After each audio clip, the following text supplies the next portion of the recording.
Donc on est le 16 juillet. J'aimerais plutôt parler de cette chose qui risque de m'échapper si je la mets de côté un peu trop longtemps. Donc ça risque d'être un peu trop, comment dire, ça va tourner. C'est déjà plus tellement frais et c'est ça mon grand malheur avec l'oralité et avec cet exercice très particulier. Ça arrive aussi avec l'écriture, on doit souvent écrire, comment dire, quand on est par réaction, rapidement. Si on retarde un peu, si on reporte la consignation, on risque de passer à côté de choses peut-être potentiellement, en tout cas importantes. Donc, pour ce qui est de l'oralité, on passe à côté d'une certaine comment dire, vérité de l'instant, d'une certaine tessiture de l'émotion. L'émotion première est une émotion qu'on ne peut pas ressusciter. Et ça devient un exercice de composition. Et non plus une inscription dans l'instant. Dans l'instant, ce qui fait émerger une chose, c'est une rencontre, c'est un hasard. Voici que je découvre. Il ne s'agit pas réellement d'une découverte, comme il ne s'agit pas de quelque chose de décisif, il ne s'agit pas même de la découverte des Amériques, ce qu'on appelle ainsi improprement, et le prélude, une grande tragédie qui court encore. Donc, la découverte, je n'en veux pas. Je ne veux pas être un découvreur. Simplement une sorte de consignateur, un consignateur un peu fidèle, un peu, voilà, qui consigne les choses au plus juste. Donc là, pour parler de cette chose qui s'appelle ou s'appellerait ou pourrait s'appeler, peu importe, des mauvais affects dans une langue. On peut considérer, quand on parle de langue maternelle, on pourrait avoir deux langues maternelles, en quelque sorte, en tout cas deux langues ou deux univers lexicaux. On peut grandir avec ça. Seulement les choses, notre mémoire, elle est beaucoup accrochée à un univers. Cet univers est identifié par la parole, par les mots, etc. Donc les images, ça doit passer par les mots. Donc tout ce qui on associe les choses à leur plaisir, déplaisir, c'est ça. Alors c'est ça, les bons affects et les mauvais affects. Dans la langue première, dans les langues premières, il y a des choses qui nous aident, qui nous sont précieuses et des choses que l'on doit porter comme une croix. C'est comme ça, on ne peut pas s'en débarrasser. Mais après, dans cette vie, dans ce volet de ma vie française qui constitue les 2/3 de ma vie jusqu'à maintenant, alors il n'y a pas d'équilibre, il y a un déséquilibre flagrant. Donc 20 ans à peu près contre 40 ans. Et pendant ces 40 ans, j'ai pas grand chose. J'ai rien pour essayer de tenir un peu l'équilibre entre les deux mondes. Ici, quand je dis sucré, quand je dis halou, ça renvoie à beaucoup de choses. Sucré, ça ne renvoie pas à la maladie. Ça ne renvoie pas à cette image négative, à cette peur, à à ce distance qu'il faut maintenir entre soi et la chose dite sucrée. Ah, ennemi, le seul ennemi. Beaucoup d'ennemis, beaucoup de choses à éloigner. Tandis que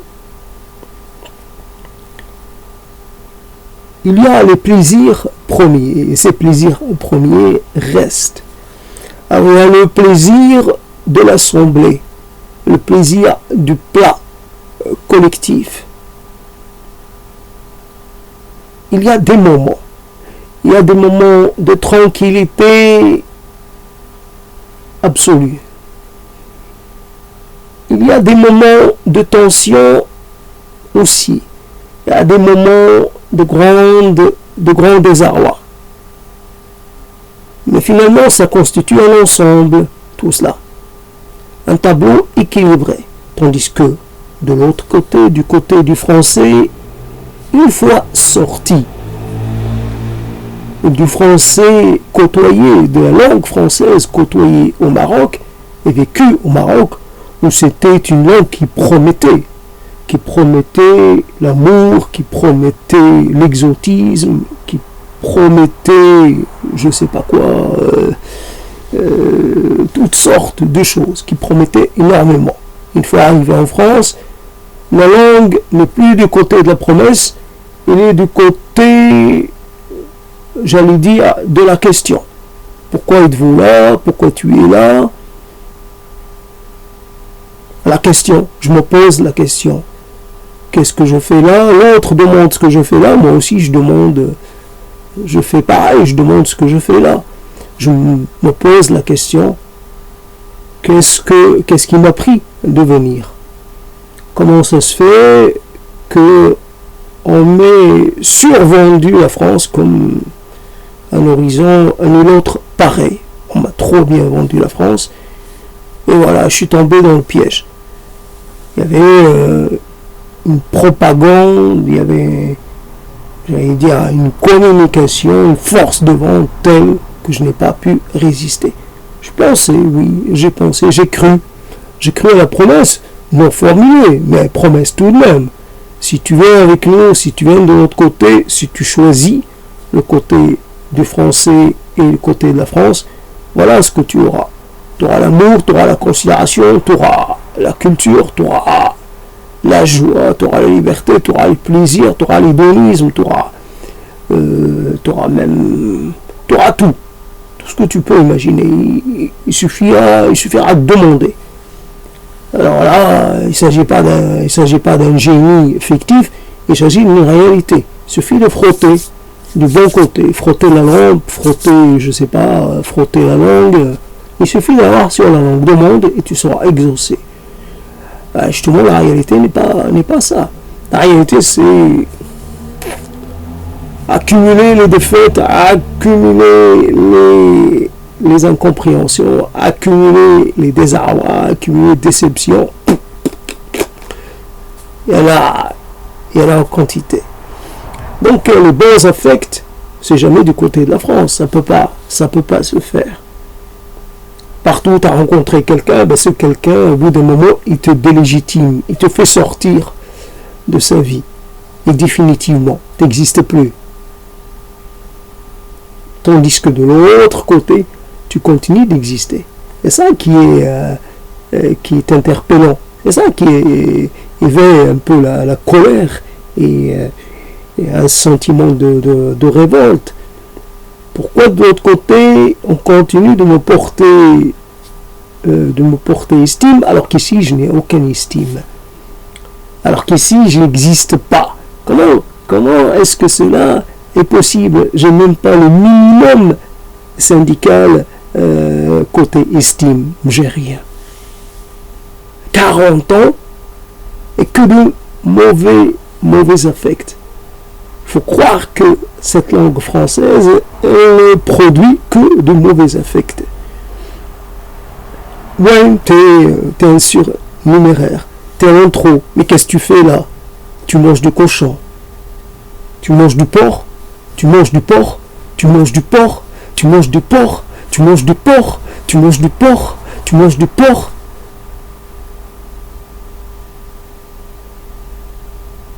tellement mots, tellement mots, tellement mots, tellement mots, tellement mots.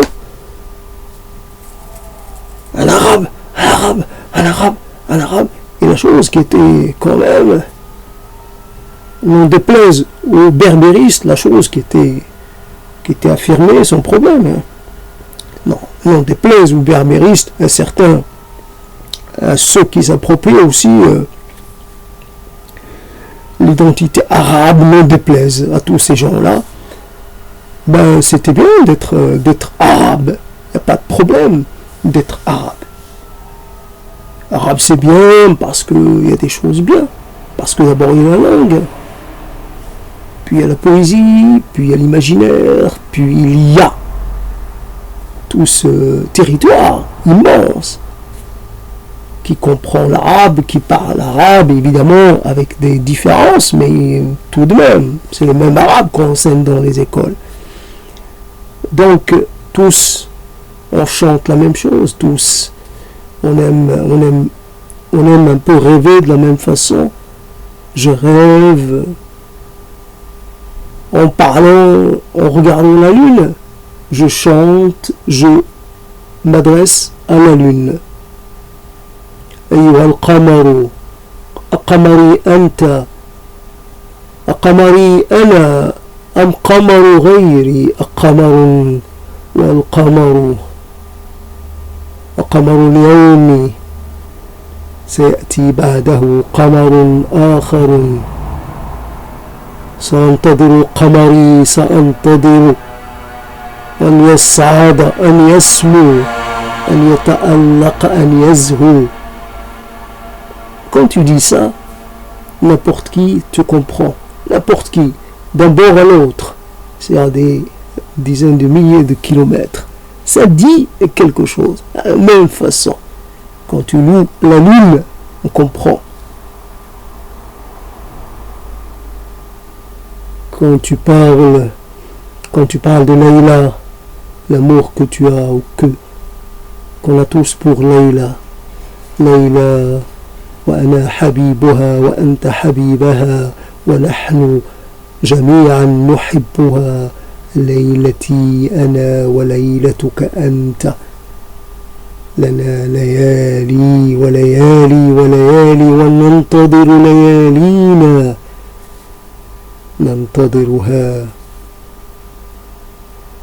ننتظرها على وكلماتنا مستعدة لأن تمطرها حبا وعشقا وألحانا سماوية هكذا. Et c'est comme ça qu'on dit. On dit, vas-y, partagez quelque chose. En français, un bon affect, un affect fédérateur, un rêve, une sorte de projection. Vas-y, partage si tu peux. Affect, étoile arabe, marche aussi, marche la tête basse. Étoile arabe, t'es pas chez toi, tu joues pas le fier, tu touches pas à nos filles. Étoile arabe, tu t'affiches avec nos filles, et en plus avec une belle. Mais tu te crois chez toi ou quoi, toi l'arabe? وأنا أحب حبيبتي وحبيبتي تحبني وأنا أعشقها كما لم يعشق أحد مثلي وهي تعشقني وهي تقول لي ذلك وهي تعشقني ليلا ونهارا صباحا ومساء تصدح حجرتها وتصدح حجرتها بأهازيج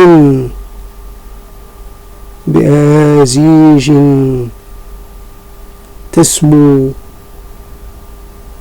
بي إلى العلا وحبيبتي تؤلهني وحبيبتي تجعلني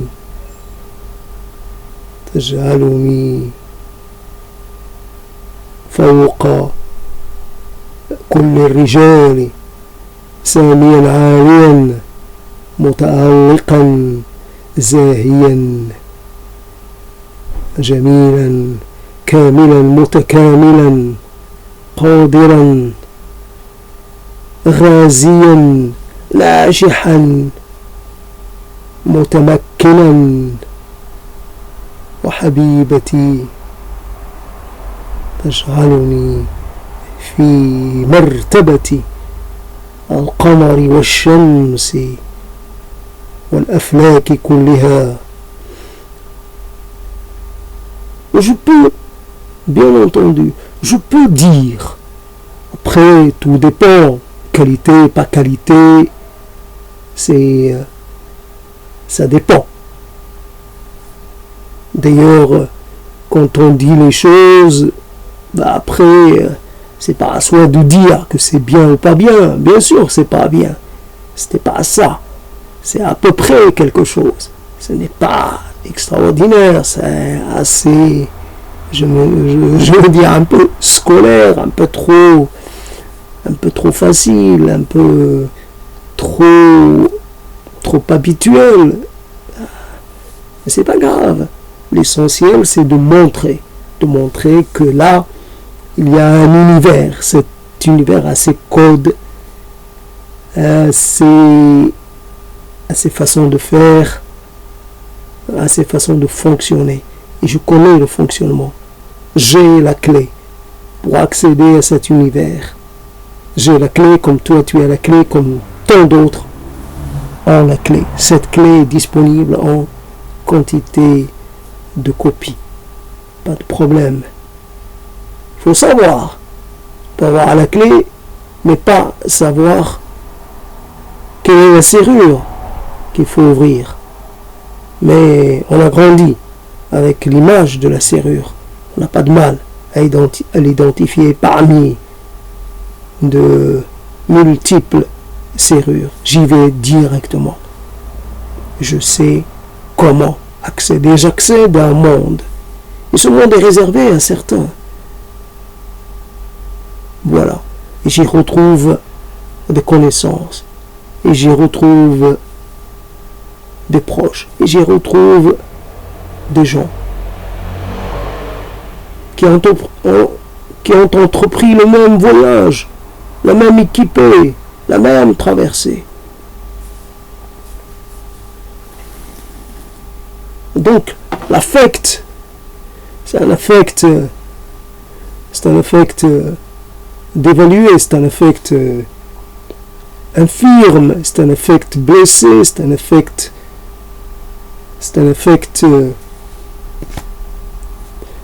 qui distille, comme on dit, comme on a dit beaucoup, utiliser un qualificatif toxique, qui distille un poison, comment dire, à large spectre, un poison qui va un peu innerver partout et qui finalement va mettre en échec tout l'organisme. Il va y aller tout doucement. On va se retrouver totalement empoisonné. Et on va assister à sa propre, et je vais assister, et on va assister à sa propre mort. Mort, je meurs en me regardant, en ayant conscience que je suis en train de mourir. C'est ce que l'affect me fait, le mauvais affect me fait. Je meurs en sachant que je ne vaux rien. Dans la langue française, je ne vaux rien. J'ai pas de place. Sinon, il y a certains qui ont une place. Il y a Benjamin qui a une place. Mais place de quoi? Une place de celui qui raconte, un conteur, quelqu'un qui raconte toujours l'ailleurs, l'exotisme, qui raconte un univers, des fables, des choses comme ça. Mais faut-il que je sois moi aussi dans le même dispositif? Mais si j'en ai pas envie,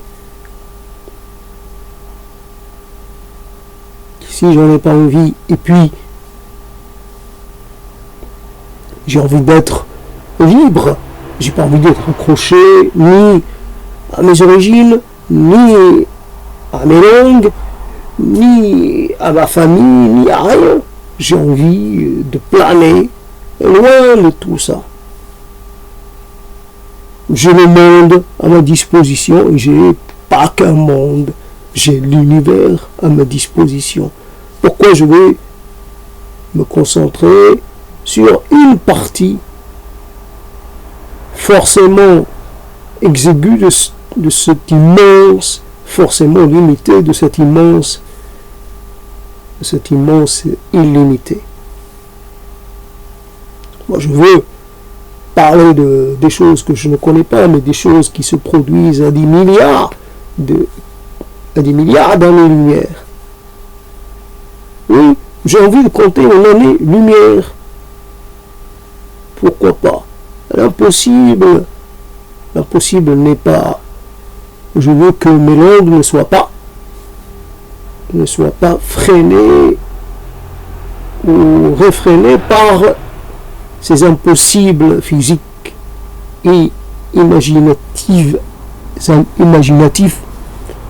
Voilà. Mais l'imagination n'a pas de frontières.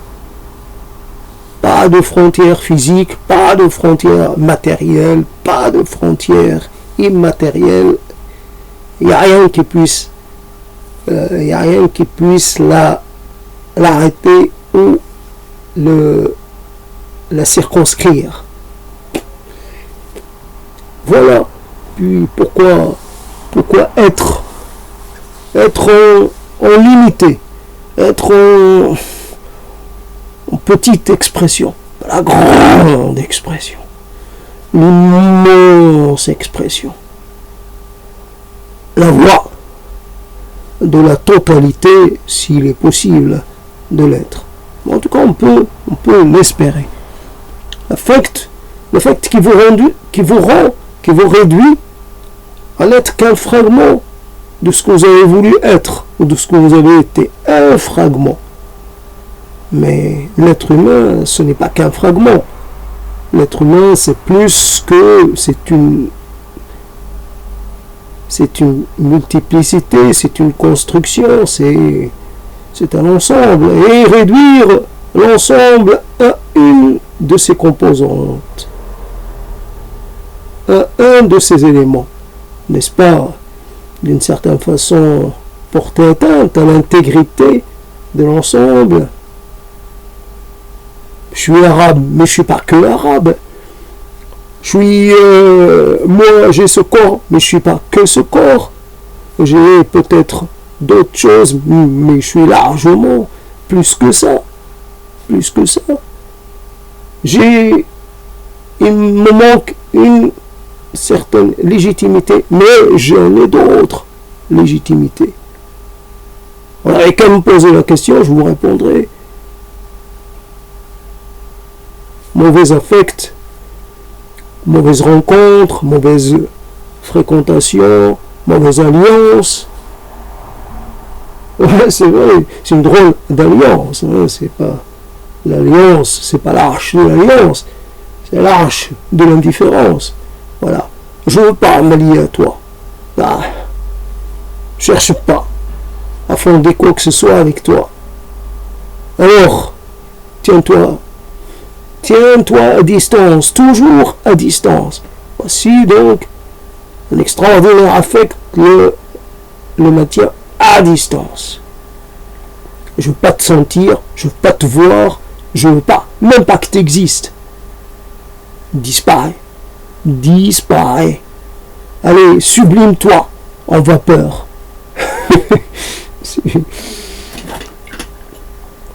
Et que Dieu maudisse les Allemands, tous les Allemands, actuels et anciens, que Dieu maudisse tous les Allemands, cette engeance-là, tous les Allemands,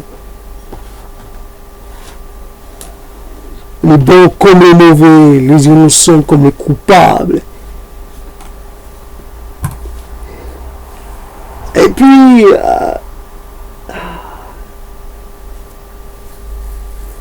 pas le droit à la parole. D'abord, demande Demande d'abord avant de parler. Attends ton tour, ne parle pas. Tu n'es pas légitime à parler. Tu n'es pas prioritaire, tu n'es pas invité. Tu fais partie du public. Alors garde tes distances. Reste à ta place. Public, assistance. Ouais, t'es là, applaudis. Applaudis, oui, t'es là. C'est bien. On reçoit un invité, c'est bien que la salle soit pleine. Donc, tu as un rôle de figurant, alors tu restes un figurant. Pas plus. Tu peux poser une question, histoire d'animer un peu. Mais une histoire, une question courte. Faut pas que tu fasses à ton tour une contre-conférence. Faut pas que tu joues au conférencier ni au spécialiste de quoi que ce soit. T'es pas un spécialiste. T'es là juste en tant que figurant, sorte de mannequin un peu animé, quoi, un robot en quelque sorte. Donc voilà ce que t'es. T'es rien. Affect, quel affect, t'es rien. T'es rien. Est-ce que tu apprends ce que ça veut dire? Tu te rends compte, tu t'en pénètres que t'es rien. Que t'es moins. T'es rien. Alors, rentre-le bien dans ta petite tête. Tête de sous-développée, de sous-alimentée, de sous-culturée, de sous-éduquée, de sous-évoluer, de sous-émancipé, de sous-libre, de sous tout ce qu'on veut. T'es toujours en dessous. T'es toujours en sub. Sub quelque chose. Sous les talons, sous les pieds, sous les insultes, sous les colibés, sous les regards hostiles, les regards interrogatifs, les regards pas très encourageants. T'es quoi? T'es quoi comme matière?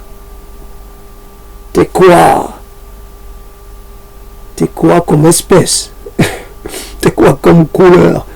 T'es quoi comme consistance? T'es quoi? T'es quoi? Explique-nous. T'es quoi? Tu ne me ressembles en rien. T'es quoi? Tu viens d'où? Pourquoi t'es là? Alors, t'es là depuis combien de temps? C'est un interrogatoire ou quoi? Mais si, c'est un interrogatoire. On t'interroge et tu dois répondre. T'es là depuis combien de temps? Tout ça, tout ce temps? Allez, t'as trouvé ton pied, alors t'as dû, je sais pas, mais qu'est-ce que tu fais ici?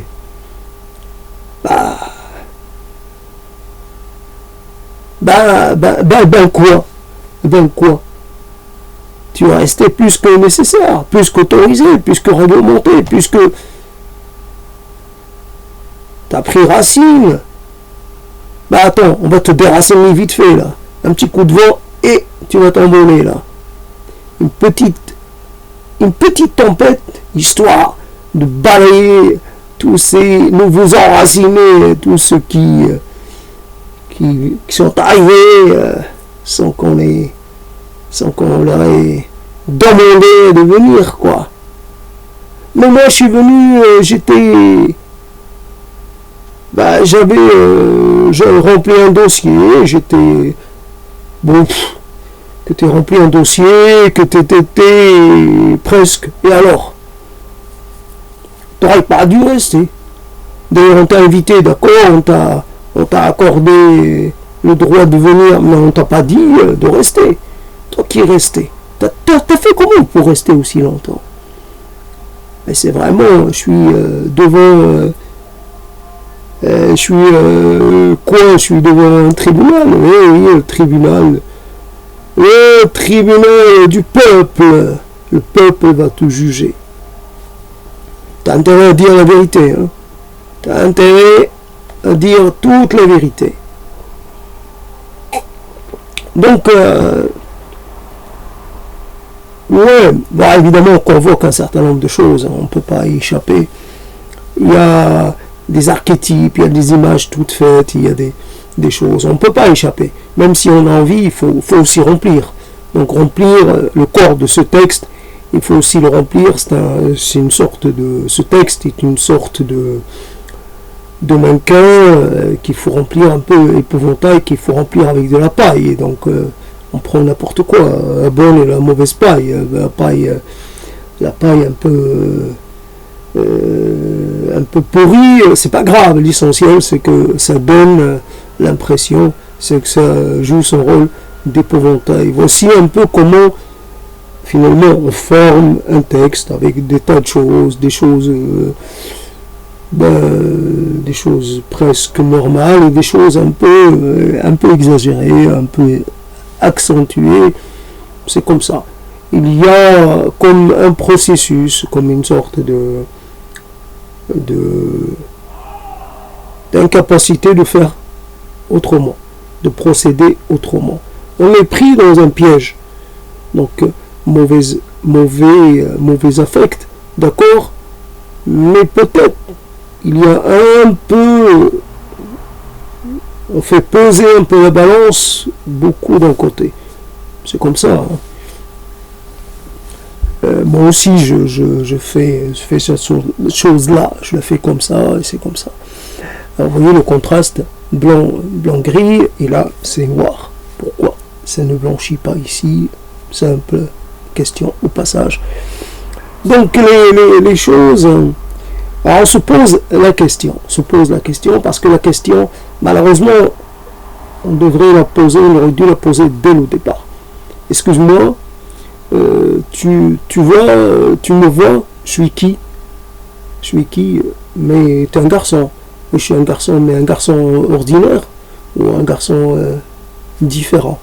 Tu es un garçon différent. Différent en quoi? Ben, différent en beaucoup de choses. Précise, tu peux préciser, s'il te plaît, en quoi je suis différent? Ben, tu es différent par, je sais pas, par ta couleur. C'est une couleur, ça? Ben, tu es un peu bronzé en permanence. Ben alors, c'est bien, non? C'est bien.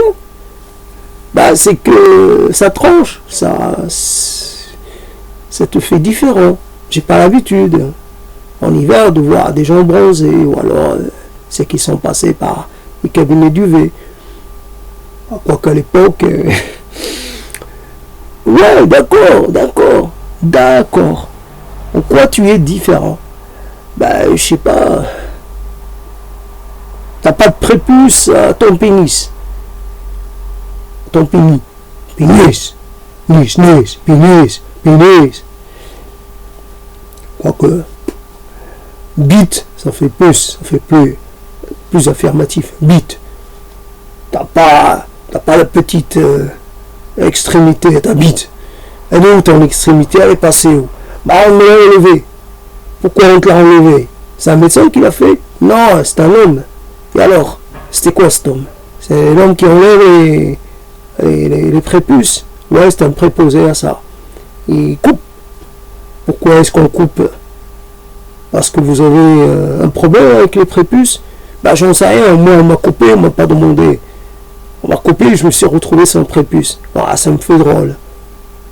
Ça me fait drôle de voir un zizi sans sa calotte. Ouais. Bah, c'est comme ça.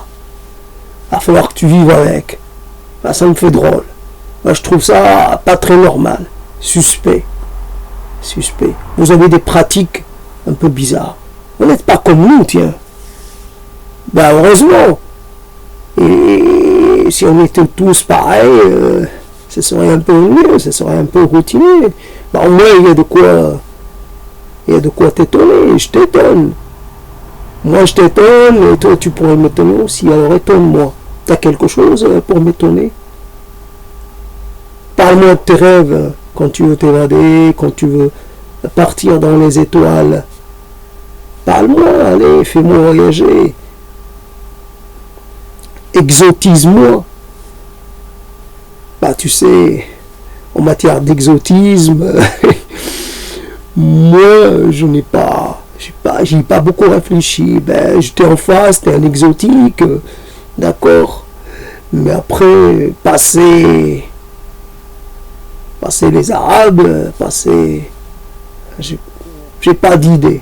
Ouais, bon, exotisme, je sais pas, des choses comme ça, l'Arabe qui vient te ravir sur son destrier, voilà, qui t'emporte loin pour te faire vivre dans un vivier plein de femmes, il y aurait plein de femmes, plein de choses comme ça, un univers un peu mystérieux, un peu qui fait peur, mais en même temps, je sais pas,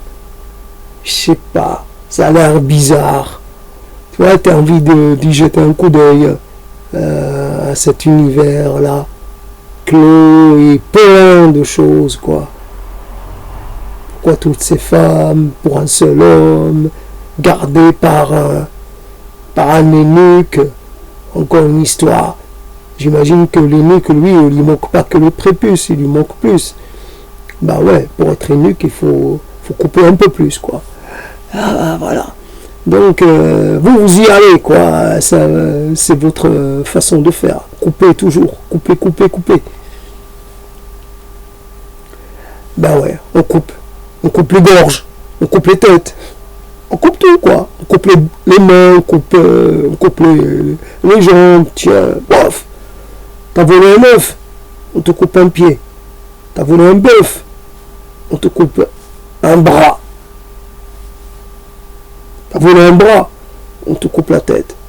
Ah, c'est comme ça.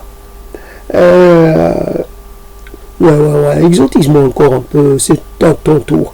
Pourquoi je veux me casser la tête? C'est toi qui es venu chez moi. Ah, c'est à toi. C'est à toi de me faire voyager. Allez, joue-le moi, prince des mille et nuits, joue-le moi. Prince un peu ravisseur, un peu brigand, un peu coupeur de chemin, un peu... Ouais, un brigand, un peu... Mais quand même, un chevalier, un brigand plein de finesse, un brigand spirituel, un brigand quand même...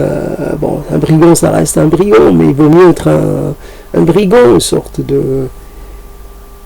de Robin des Bois de chez vous, quoi. Ouais, un brigand, voilà, un grand seigneur qui peut aussi qui peut aussi aussi bien vous gracier comme vous châtier, comme il lui plaît, quoi, comme ça. Vous lui plaisez, il vous gracie, il vous libère. Vous lui plaisez pas, ben, il vous condamne soit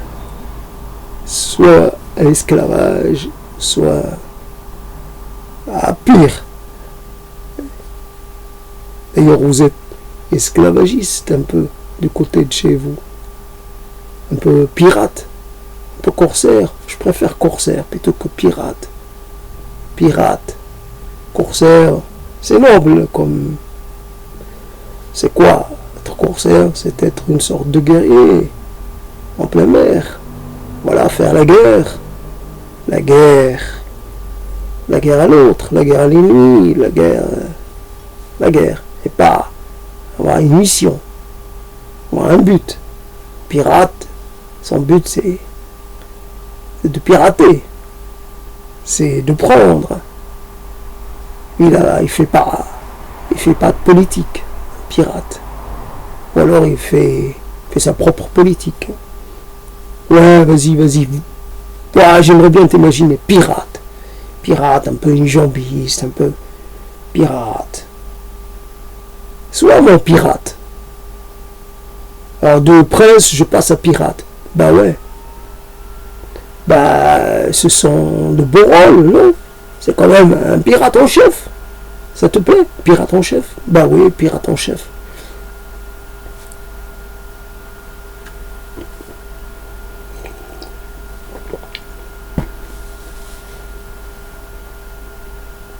Ouais, mauvais effet, t'es là pour jouer un rôle, t'es là pour animer, t'es là pour égayer, t'es là pour divertir.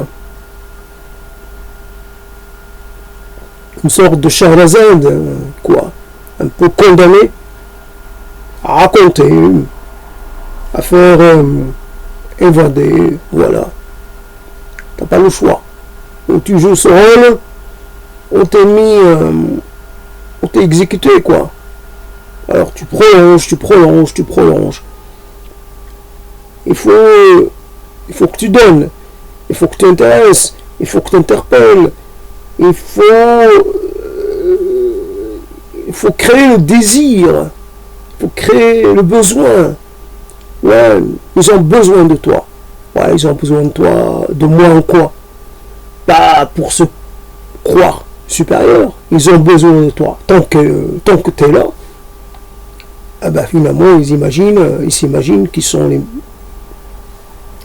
des supérieurs, qu'ils sont des seigneurs. Mais finalement ils ont tout apporté au monde. Pas la preuve.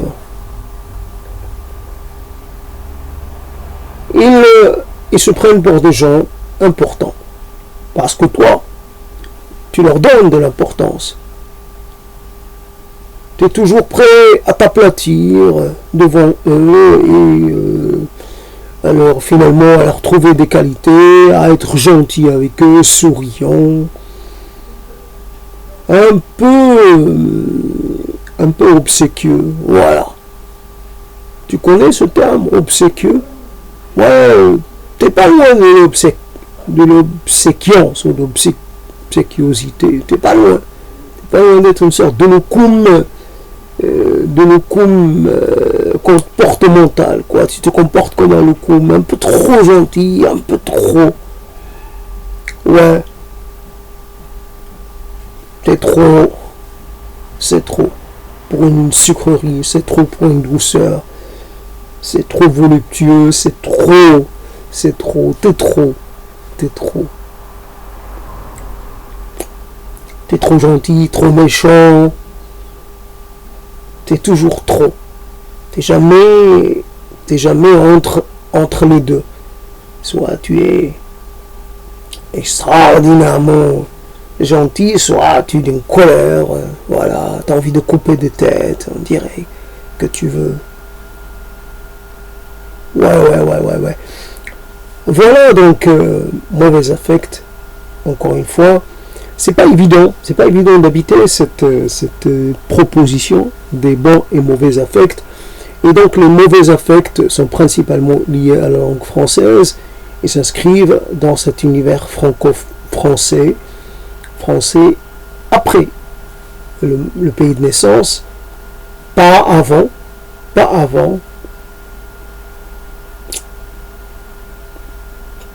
Évidemment, avant il n'y avait rien, il n'y avait que de belles choses, et on pouvait se croire aussi un peu comme faisant partie du même monde. Voilà, Claude François, moi je ne l'ai pas pleuré, mais un ami l'a pleuré. Non, il l'a pleuré alors que... Ah, évidemment, un étranger pleurant un étranger, d'accord. Mais à cette époque, Claude François n'était plus un étranger, n'était plus un Égyptien. Donc, voilà la chose, comment elle est. Donc, oui, t'es là à lire, je sais pas, t'es là à lire, t'as entendu parler de Sartre, comme de l'autre côté, on en a entendu parler. Bah, t'aimes les mêmes choses, t'intéresses aux mêmes choses. Bah, on vit dans le même monde. Ah, tu découvres que non. Qu'en fait, non, tu vis pas dans le même monde. C'était qu'une illusion. C'était un effet de déformation, j'allais dire optique, déformation géographique, on peut dire. Ouais, la distance peut faire naître une sorte de... Quand c'est trop loin, on peut penser que cette chose qui est loin, c'est... On peut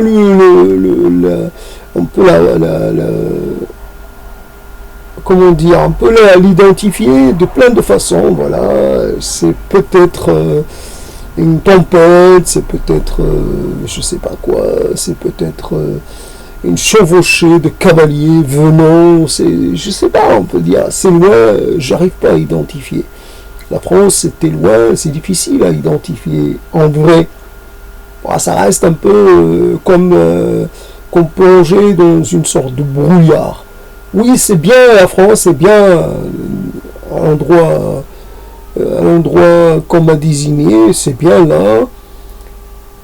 Et il y a quelque chose, des choses qui émergent malgré le brouillard, mais sinon,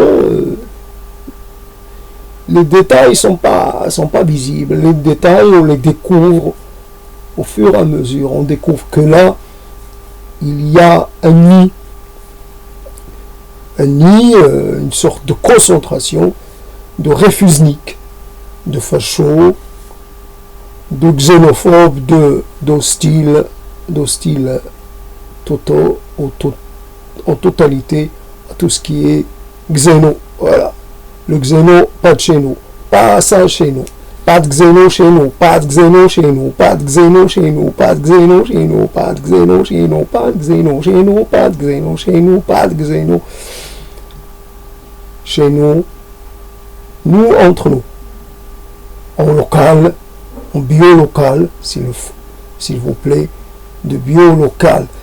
Pas de xéno en bouffe, pas de xéno en toutes sortes de choses, pas de xéno, tout sauf les xénos. Alors éloignez les xénos, allez-y.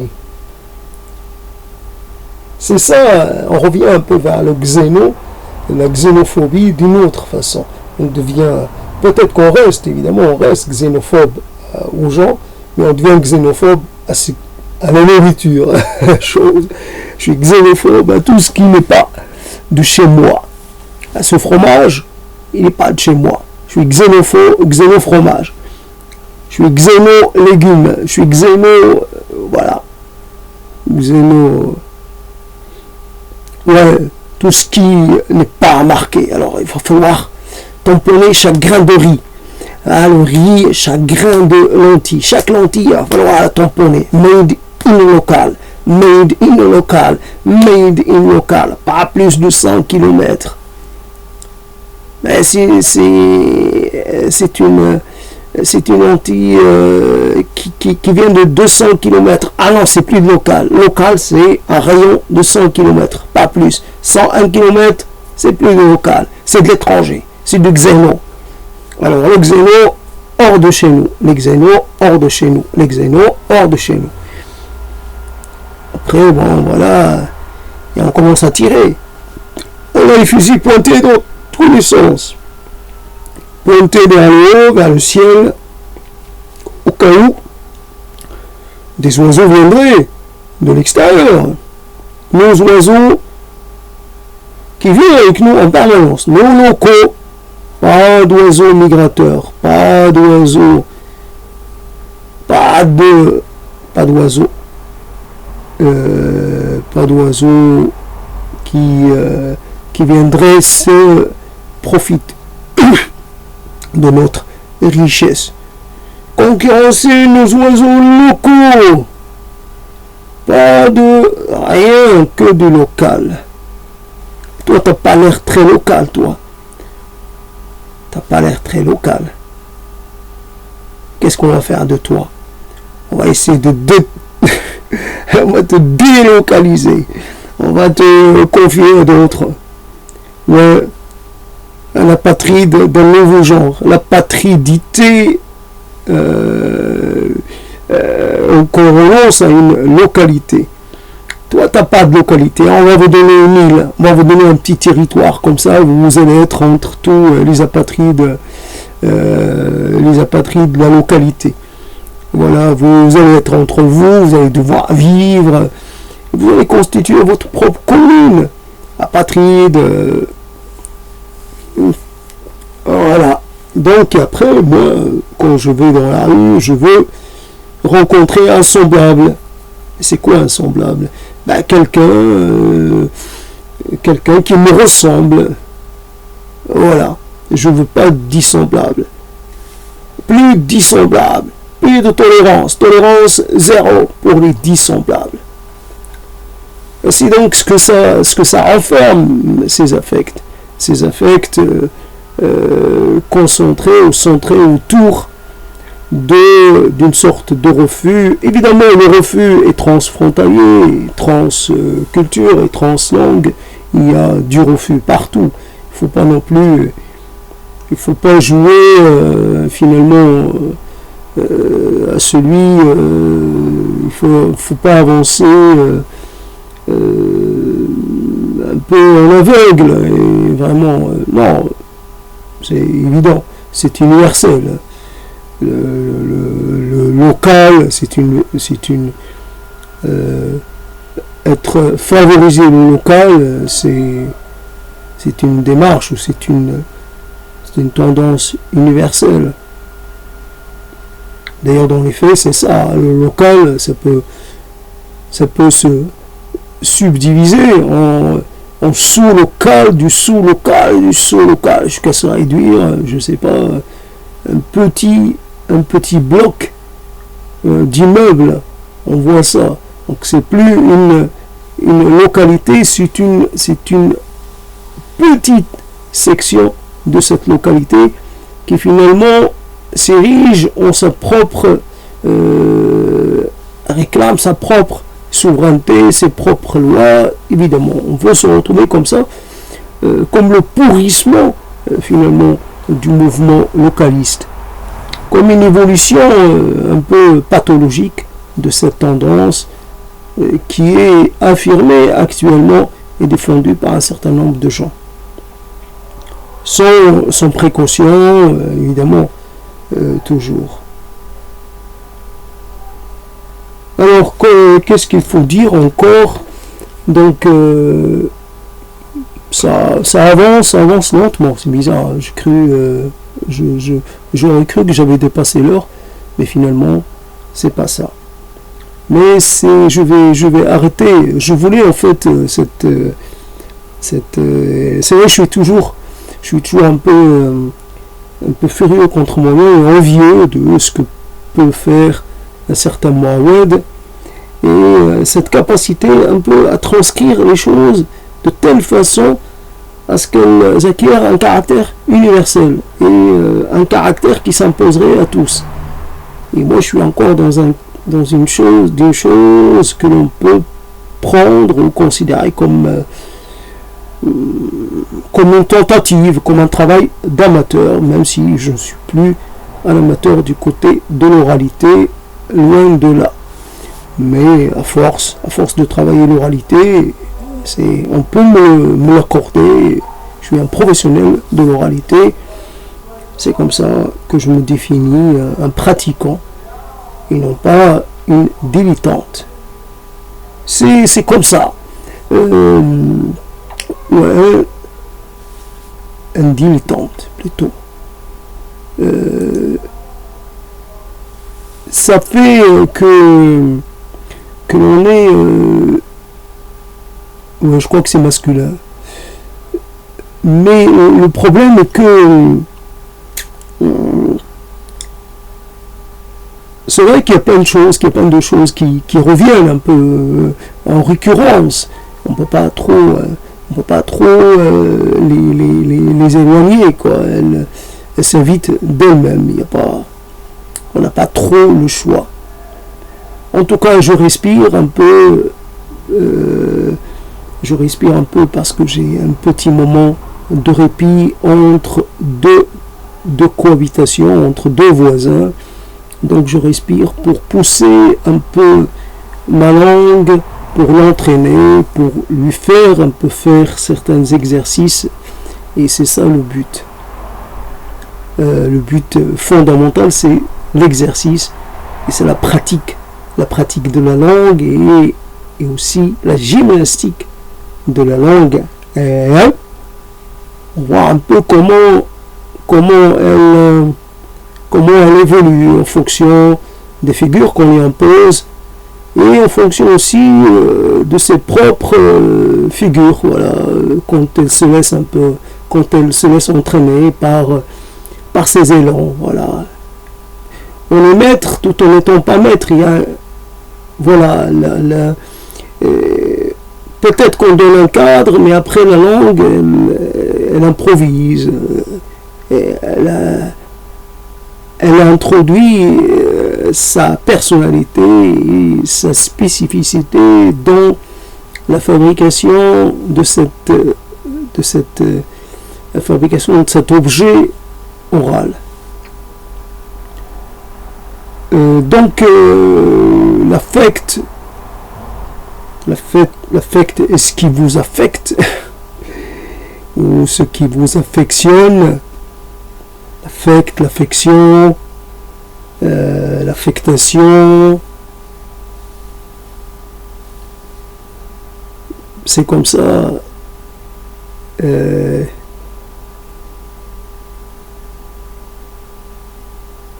est possible que ça coïncide aussi avec la distance que l'on prend vis-à-vis de la vie.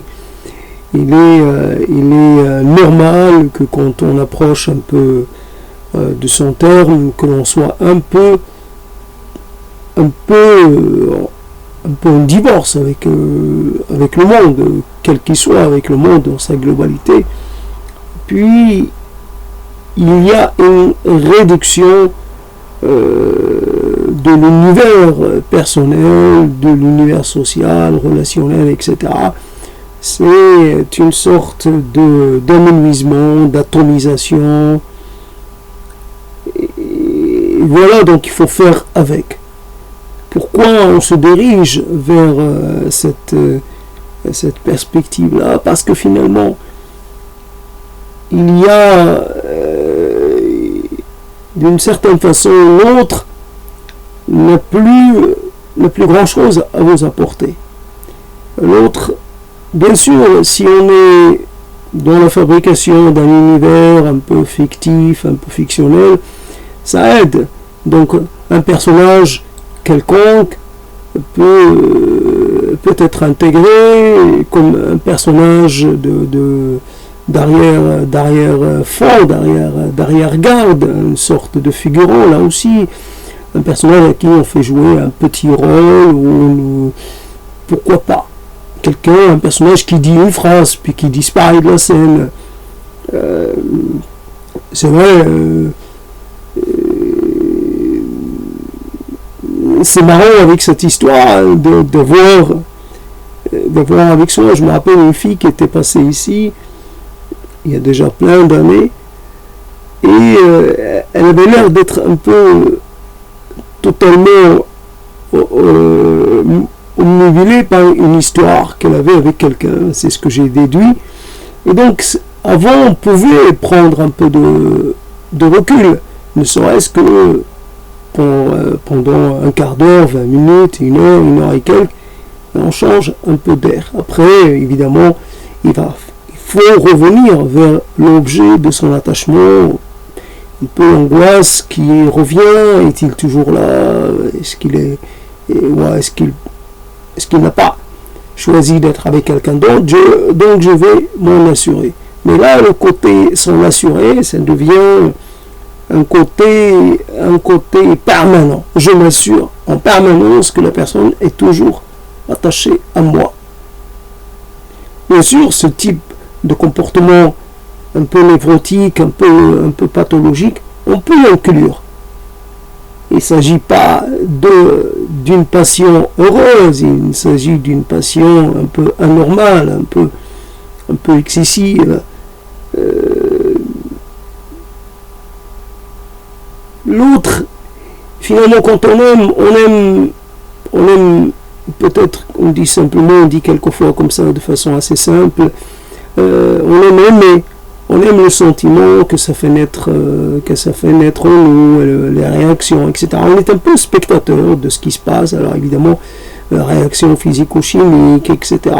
Toute cette production d'hormones de plaisir, etc., d'hormones d'attachement et tout. Je me rappelle plus, cytocine, je ne sais plus comment ça s'appelle. En tout cas, c'est des choses comme ça. Donc on est à la recherche, on devient un peu addict à ces choses-là. Et donc on cherche à s'approvisionner. auprès, je sais pas, du dealer en question, dealer en rapport avec l'objet de notre addiction. Après, avec le temps, on apprend à avoir un rapport distancié. C'est qu'il y a un côté analyste de sa propre dépendance. Je peux me permettre. Donc je sais que j'ai un besoin, mais ce besoin, je vais finalement essayer d'en être un peu maître tout de même. De ne pas me laisser totalement dominer par ça, parce que je sais que c'est un besoin qui n'est pas un besoin vital, mais un besoin en plus. Et là voilà. Donc on peut ajouter des personnages. Donc les affects, les mauvais affects, on peut dire c'est le mauvais retour, les mauvaises scènes, les choses totalement impossibles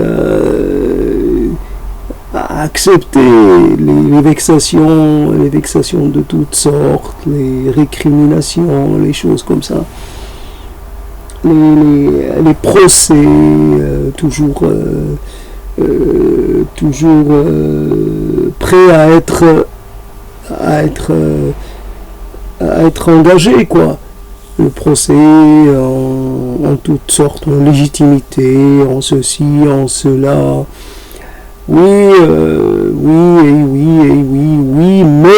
Oui, mais il y a une frontière, et la frontière, il y en a qui ont fait l'éloge de la frontière. La frontière doit être maintenue.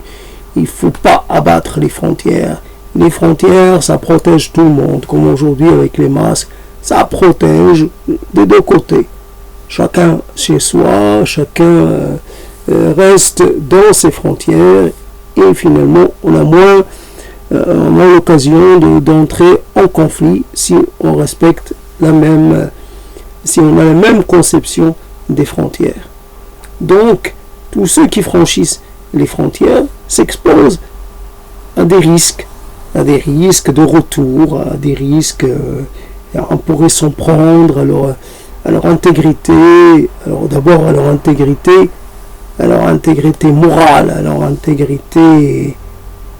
Après, on peut finir par s'en prendre à leur intégrité physique, mais l'intégrité physique, finalement, n'est pas la plus déterminante. C'est les coups de boutoir. Les coups de boutoir qui sont assénés en permanence. Là, tu dois pas être là, tu dois pas être là, tu dois pas être là, tu dois pas être là, t'as pas être là, t'as pas être là, t'as pas être là, qu'est-ce que tu fais là, qu'est-ce que tu fais là, qu'est-ce que tu fais là, qu'est-ce que tu fais là encore, qu'est-ce que tu fais là encore, qu'est-ce que tu fais là encore, mais t'es pas encore parti, mais t'es pas encore parti, mais t'es pas encore parti, mais t'es pas encore parti, mais c'est pas vrai, c'est pas vrai, c'est pas vrai, mais tu colles, t'es une colle. Ouais, c'est pas vrai, tu colles, tu t'incrustes, Ouais, donc je reprends un peu les mêmes choses. Il faut dire que je suis fatigué, j'ai un peu fait le tour. Donc évidemment, je ne me suis pas concentré vraiment sur le côté bon et mauvais affect. J'ai pas trouvé. Donc c'est toujours le même problème. J'ai pas trouvé de quoi habiller ce texte, de quoi habiller ce propos comme j'aurais voulu. Donc mauvais affect. Mauvais affect, je le trouve, comme je l'ai dit face à quelqu'un qui, dans le métier des mots, je lui dis comment on dit l'amour. Et c'est vrai que c'est problématique. Alors, dans les 3 langues que j'ai, ou dans les 2 langues et demie, je ne sais pas comment, j'ai pas de mots pour dire mon sentiment. Quand je dis le mot aimer, finalement, j'ai l'impression de calquer ça sur quelqu'un d'autre. C'est vrai qu'à un moment où je l'ai dit, je me rends compte que je pourrais le dire avec beaucoup de conviction, avec beaucoup de profondeur. Je peux regarder la personne maintenant, du haut de mes 60 ans, je peux regarder et dire, toi je t'aime, je suis capable de t'aimer parce que